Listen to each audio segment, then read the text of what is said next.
Dans cette partie, je vais te montrer qu'on peut obtenir un tas de renseignements sur une fonction à partir de son tableau de variation. Par exemple, je peux obtenir son ensemble des définitions que j'ai notées là, D de f. L'ensemble de définitions, c'est un ensemble d'abscisses.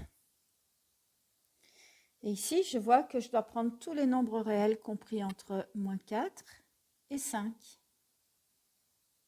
C'est donc l'intervalle moins 4, 5. Je peux lire aussi dans le tableau les variations de la fonction f. Ces deux flèches bleues indiquent que la fonction f est croissante, mais attention, il faut préciser quels sont les intervalles considérés. Donc ici, f est croissante sur l'intervalle moins 4, moins 2 d'une part, et sur l'intervalle 0,3.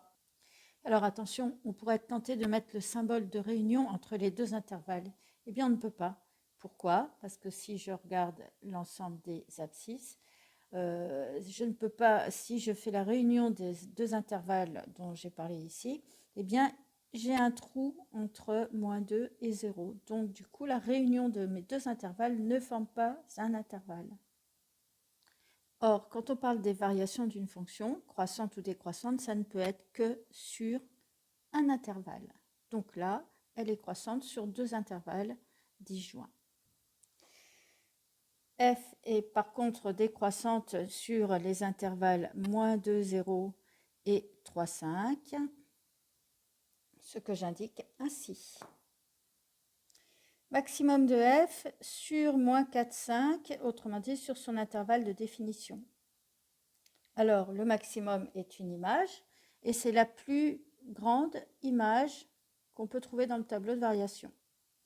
Alors, ça monte de moins 3 à 2, ça redescend à 1, et ça monte jusqu'à 4. Donc, voilà, j'ai trouvé le maximum de f, puisqu'après 4, ça redescend à 0. Si je cherche le minimum de f sur son intervalle de définition, eh bien, moins 3 est la plus petite image, donc le minimum de f est moins 3. On pourrait très bien aussi me demander le minimum de f, mais de changer d'intervalle sur moins 2, 3. Alors, je repère dans mon tableau l'intervalle moins 2, 3. Le minimum de f sur cet intervalle-là, c'est la plus petite des images, autrement dit, c'est 1. Donc, je réponds 1.